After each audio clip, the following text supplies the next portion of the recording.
عبداللہ بن محمد جہادی مہم کے سلسلے میں مصر کے ایک ساحل علاقے میں مقیم تھا۔ ٹہلتا ہوا ایک بار ساحل سمندر جا نکلا۔ وہاں دیکھا کہ خیمہ میں ہاتھ پاؤں سے معذور اور آنکھوں کی بینائی سے محروم ایک شخص پڑا ہوا ہے۔ اس کے جسم میں صرف اس کی زبان سلامت ہے۔ ایک طرف اس کی حالت یہ ہے اور دوسری طرف وہ بآوازی بلند کہہ رہا ہے، میرے رب، مجھے اپنی نعمتوں پر شکر کی توفیق عطا فرما۔ مجھے تو نے اپنی مخلوق میں سے بہت سوں پر فضیلت اور فوقیت بخشی ہے۔ اس فوقیت پر مجھے اپنے حمد و ثنا کی توفیق عطا فرما۔ عبداللہ بن محمد نے یہ دعا سنی تو اسے بڑی حیرت ہوئی۔ ایک آدمی ہاتھ پاؤں سے معذور، بینائی سے محروم ہے، جسم میں زندگی کی تازگی کا کوئی اثر نہیں، اور وہ اللہ تعالیٰ کے نعمتوں پر شکر کی دعا مانگ رہا ہے۔ اس کے پاس آ کر سلام کیا اور پوچھا، حضرت آپ اللہ تعالیٰ کی کس نعمت اور فوقیت پر شکر اور حمد و ثنا کی توفیق کے خواستگار ہیں؟ معذور شخص نے جواب میں فرمایا، آپ کو کیا معلوم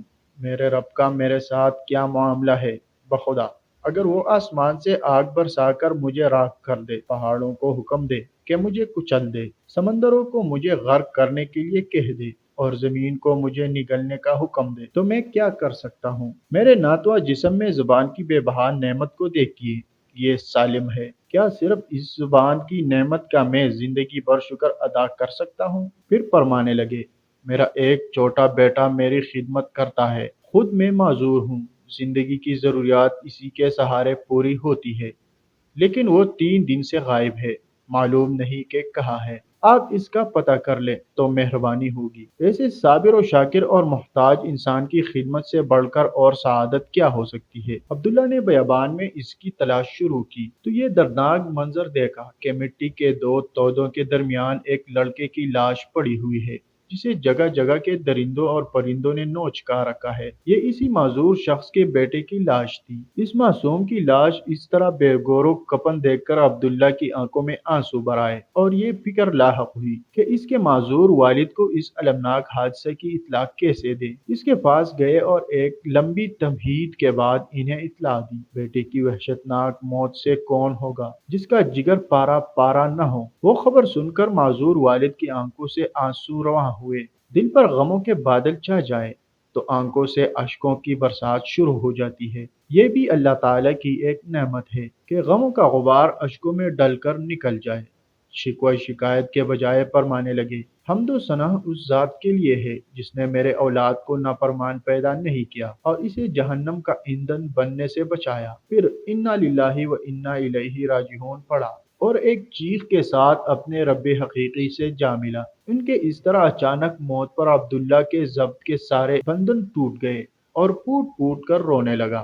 کچھ لوگ اس طرف نکلے، رونے کی آواز سنی، خیمے میں داخل ہوئے، میت کے چہرے سے کپڑا ہٹایا تو اس سے لپٹ گئے۔ کوئی ہاتھ چومتا، کوئی آنکھوں کو بوسہ دیتا، ساتھ ساتھ کہے جاتے، ہم قربان ان آنکھوں پر جس نے کبھی غیر محرم کو نہیں دیکھا، ہم فدا اس جسم پر جو لوگوں کے آرام کے وقت بھی اپنے مالک کے سامنے سجدہ ریز رہتا، جس نے اپنے رب کی کبھی نافرمانی نہیں کی۔ عبداللہ یہ صورتحال دیکھ کر حیران ہو رہا تھا۔ پوچھا، یہ کون شخص تھے؟ ان کا کیا تعارف ہے؟ کہنے لگے، آپ ان کو نہیں جانتے؟ یہ رسول اللہ صلی اللہ علیہ وآلہ وسلم کے سچے عاشق اور حضرت ابن عباس رضی اللہ عنہ کے شاگرد، مشہور محدث حضرت ابو قلابہ رحمۃ اللہ علیہ کے نام سے واقف ہیں۔ صبر و استقامت کی فکر اور تسلیم و رضا کے بلند مقام کے حامل حضرت ابو قلابہ رحمۃ اللہ علیہ کی تجہیز و تکفین اور نماز تدفین سے فارغ ہونے کے بعد عبداللہ رات کو سویا تو خواب میں دیکھا کہ آپ جنت کے باغات میں سیر و تفریح کر رہے ہیں، جنت کا لباس زیب تن ہے، اور یہ آیات تلاوت فرما رہے ہیں جس کا ترجمہ ہے، صبر کرنے کے سبب تم پر سلامتی ہو اور آخرت کا گھر بہترین ٹھکانہ ہے۔ عبداللہ نے پوچھا، آپ وہی معذور شخص ہیں؟ فرمانے لگے، جی ہاں، میں وہی شخص ہوں۔ اللہ جل جلالہ کے ہاں چند بلند مراتب اور درجات ایسے ہیں جن تک رسائی مصیبت میں صبر، راحت میں شکر اور جلوت و خلوت میں خوف خدا کے بغیر ممکن نہیں۔ اللہ تعالیٰ نے اسی صبر و شکر کی بدولت مجھے ان نعمتوں سے سرفراز فرمایا ہے۔